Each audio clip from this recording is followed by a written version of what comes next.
Usually, when you think about wars, they're fought with tanks, troops, artillery.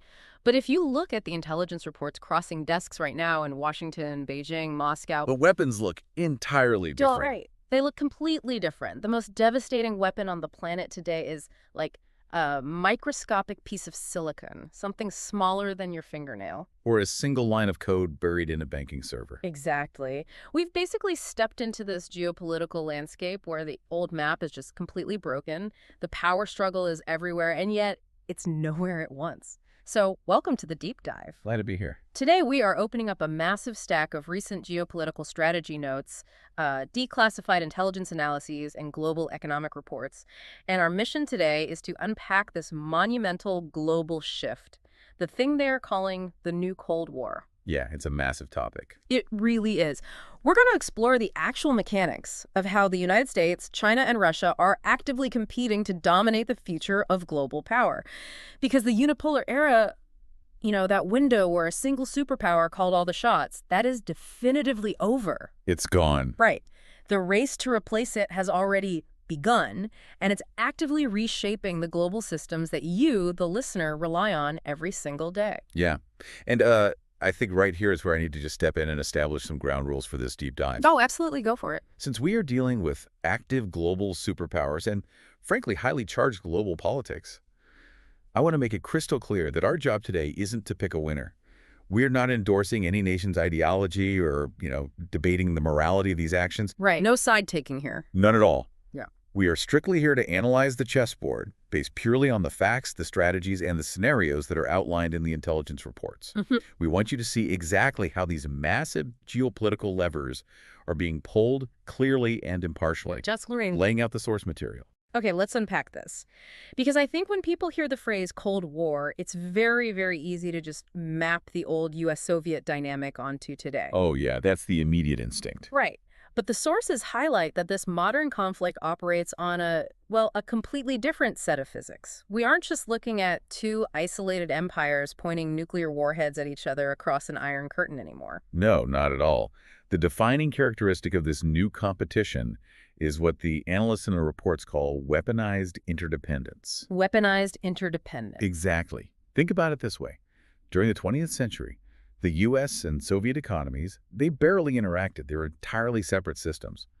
But today, the core competitors are deeply, inextricably linked through globalization. Oh, I see. Yeah. You are actively trying to outmaneuver an opponent that you also completely rely on to, say, manufacture your pharmaceuticals or assemble your electronics or purchase your sovereign debt. So it's less like a high-stakes staring contest and more like, I don't know, playing 4D chess on 4 different boards simultaneously? That's a great way to put it. Or like performing high-stakes surgery on conjoined twins. Ah, yeah. You're trying to neutralize your opponent's nervous system without accidentally stopping your own heart because your blood vessels are tied together. Because if you, ban a specific piece of technology to hurt their military development. You might simultaneously shut down 3 of your own auto manufacturing plants just because they rely on that exact same supply chain. The interconnectivity itself is the battlefield now. That is wild. It is. It's vastly complex. It's playing out simultaneously across technology, the global financial system, military posturing, and, the race to control new frontiers like space and artificial intelligence. Right. So to really understand how the game is played, we have to look at the 3 main players moving the pieces. Exactly. And we should start with the strategy of the current system architect, the United States. Right. So the intelligence reports were very clear here. The United States' primary strategic goal is maintaining its position of global dominance. And their playbook basically relies on 2 massive pillars: technological supremacy and the architecture of the global financial system.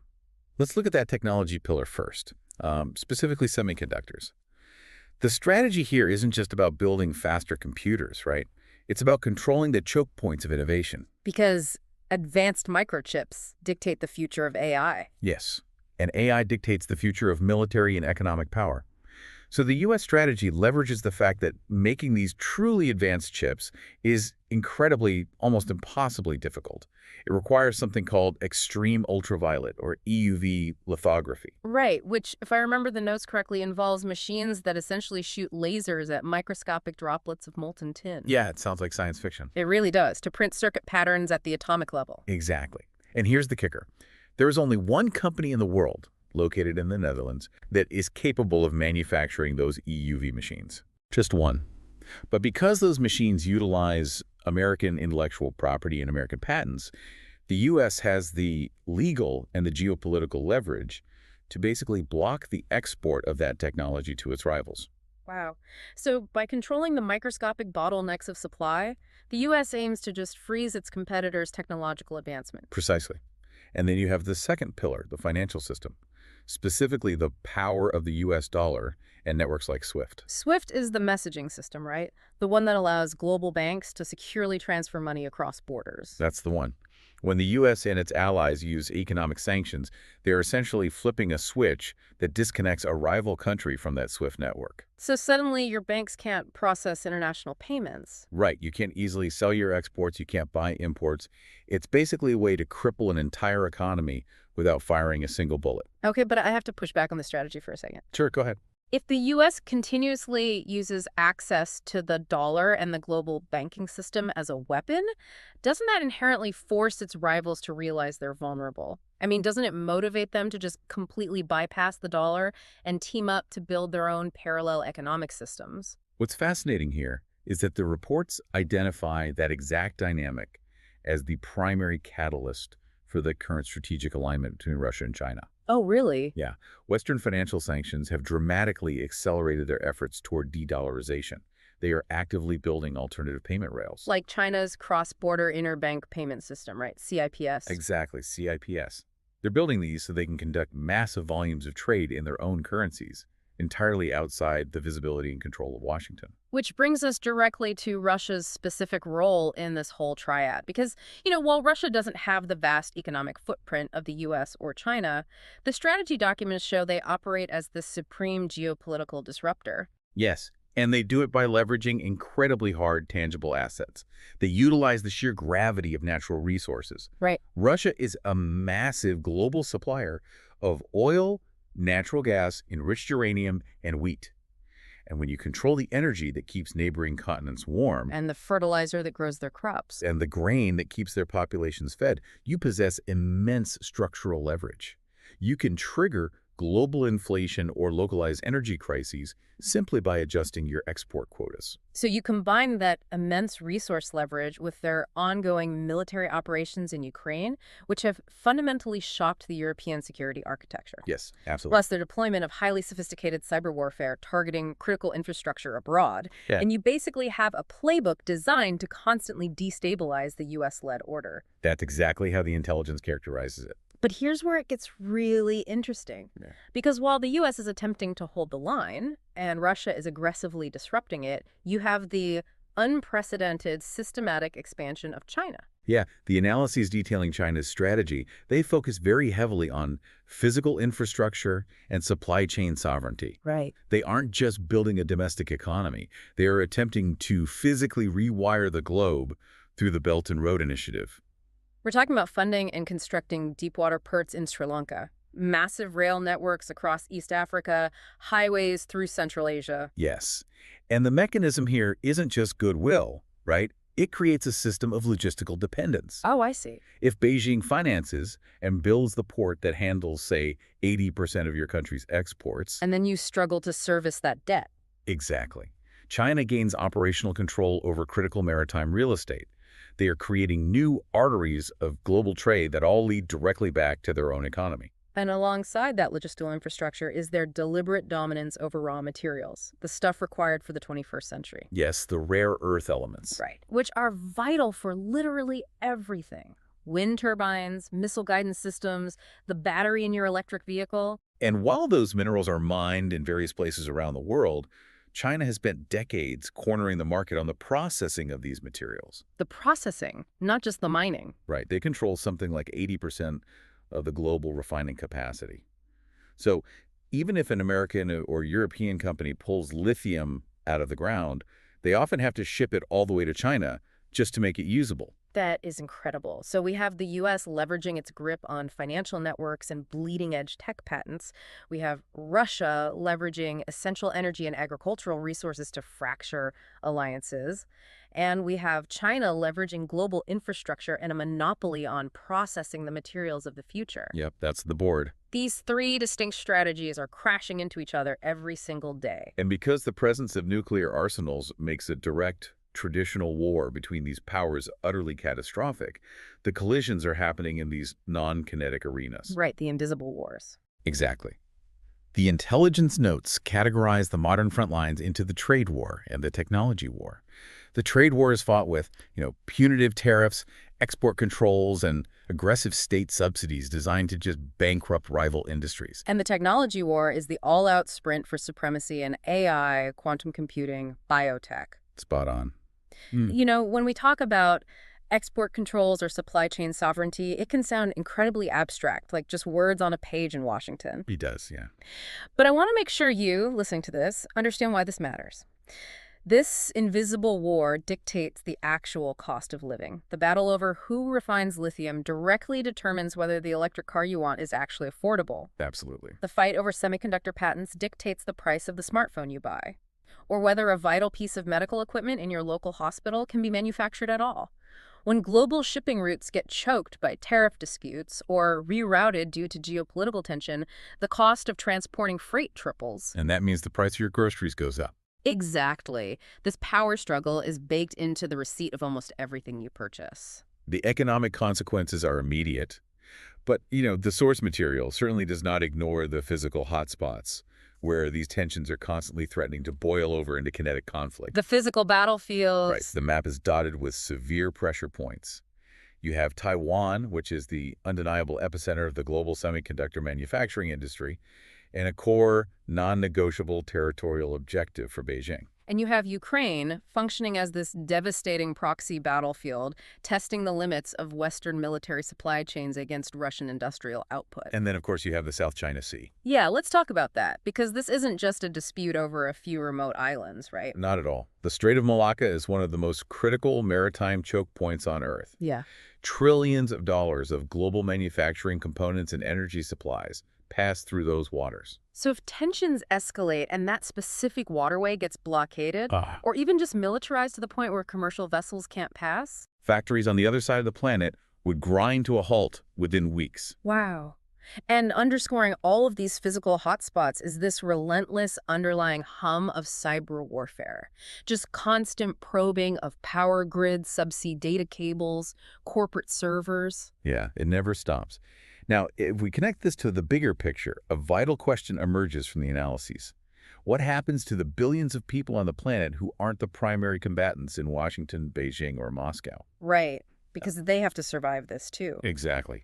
And the intelligence points to the rapid evolution of a new, non-aligned movement. This is made up of major global players across Europe, India, the Middle East, and the rapidly developing economies of Africa. What's really striking to me about these regions is how they're navigating all this pressure, because they aren't blindly pledging allegiance to one ideological bloc the way countries often did during the 20th century. No, the ideological blocks are much blurrier now. Instead, they're operating as global swing states. They are utilizing extreme pragmatism to carefully balance power and extract concessions from all sides. Take India, for example. A perfect example. It's a massive democracy that eagerly partners with the U.S. on defense initiatives and technology sharing to counter China in the Pacific. But simultaneously, India refuses to join Western sanctions against Moscow. Instead, they buy massive quantities of heavily discounted Russian oil to fuel their own economic growth. We see a similar, though distinct, dual reliance in Europe, too. Oh, really? How so? Well, European nations rely heavily on the United States for their fundamental military security umbrella through NATO. But economically, many of those exact same nations rely on China as a primary trading partner and an essential market for their exports. So they're split. Right. These swing states are making highly transactional, issue-by-issue decisions. A nation in the global south might secure a massive infrastructure loan from China to build a 5G network, purchase agricultural supplies from Russia, and then negotiate a security pact with the United States. All in the same fiscal year. all in the same year. But, I mean, that level of transactional diplomacy makes the global landscape incredibly volatile, doesn't it? Highly volatile. If alliances are no longer anchored by deep, shared ideologies, but are instead constantly shifting based on, who offers the best technology transfer or the cheapest energy on any given week, the geopolitical ground is perpetually unstable. You never truly know who has your back. Exactly. And that structural instability is exactly why the intelligence reports categorize this specific era as uniquely dangerous. Because of the risk of miscalculation. Yes, the primary risk is miscalculation, because the economic and military boundaries are constantly being tested in places like the South China Sea or the Taiwan Strait.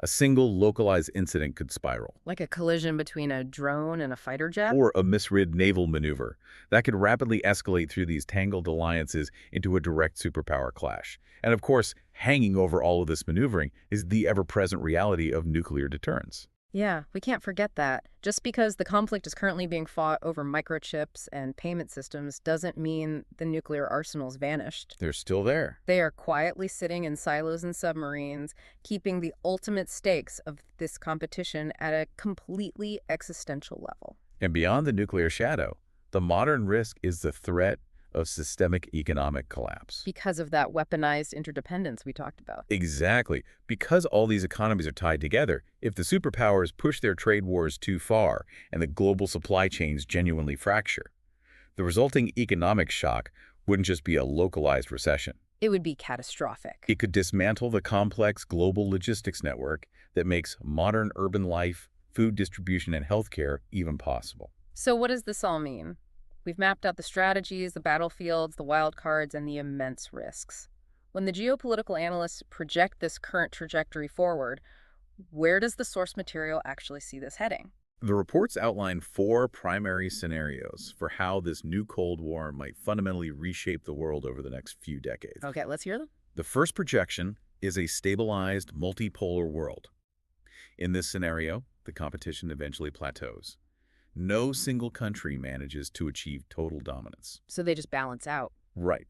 Global power is shared, albeit very uncomfortably, among the US, China, Russia, India, and a cohesive European bloc.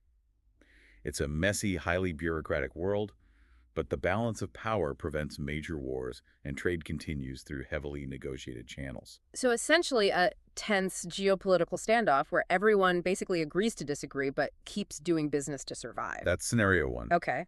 But what if China's monopoly on critical minerals and its belt and road infrastructure actually pays off completely? Well, that brings us to the second projection. A world where China outright surpasses the US to become the dominant architect of the global system. In this future, China's massive economic gravity, its successful leapfrogging in future technologies like advanced AI, and its deep integration of the global South completely sideline Western institutions. So the U.S. dollar. The U.S. dollar loses its status as the world's reserve currency, and Washington retreats into a much more regional, isolationist role in the Americas. That scenario represents a total reversal of the last 100 years of modern history. I mean, the entire financial and diplomatic center of gravity would shift to Beijing. It would. Now, the third scenario explores the dark side of weaponized interdependence, a highly fragmented global system. Fragmented how? This is where the competition becomes so toxic that it destroys globalization entirely.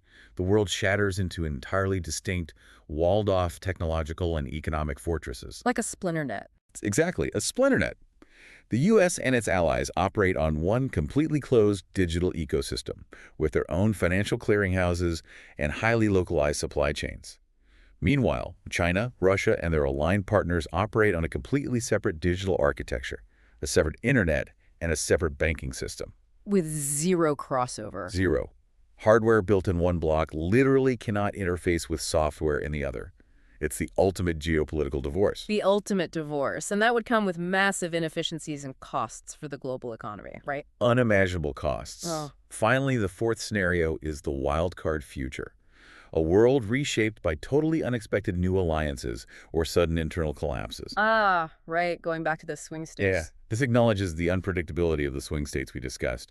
Perhaps a rapidly ascending India forms a massive, unexpected counterblock with a unified Europe, changing the entire bipolar dynamic. Or what if there's an internal collapse? Right? Perhaps a severe, unforeseen internal economic or demographic crisis within one of the major superpowers completely derails their grand strategy. That would leave a power vacuum that throws the entire system into chaos. Man. So, if we pull all of these threads together, the intense battle over extreme ultraviolet lithography, Mhm. the race to build alternative banking networks, the debt trap logistics of global ports, and the terrifying fragility of the supply chains that keep our shelves stocked, the core takeaway is absolute. It really is. The transition away from a unipolar world is inherently chaotic. The multidimensional race between the US, China, and Russia isn't just a political talking point. It is the structural framework that will define the entire next century of technology, trade, and security. Absolutely. The question is no longer if the world is going to change. The old map is already gone. The only question now is who will ultimately control the choke points of the new one. Well said. We want to thank you for joining us on this deep dive into the shifting tectonic plates of global power. We know mapping out this level of complexity is intense, but understanding the forces moving the pieces is really the only way to understand the game. And as you process all of this, I want you to focus on that third scenario we explored, the fragmented world, the ultimate divorce. Consider this. If this geopolitical competition ultimately breaks the global system into completely disconnected technological fortresses, how will your daily life, from the internet you browse to the specific hardware you rely on to communicate, work, and travel, adapt to a reality where a single unified global network no longer exists?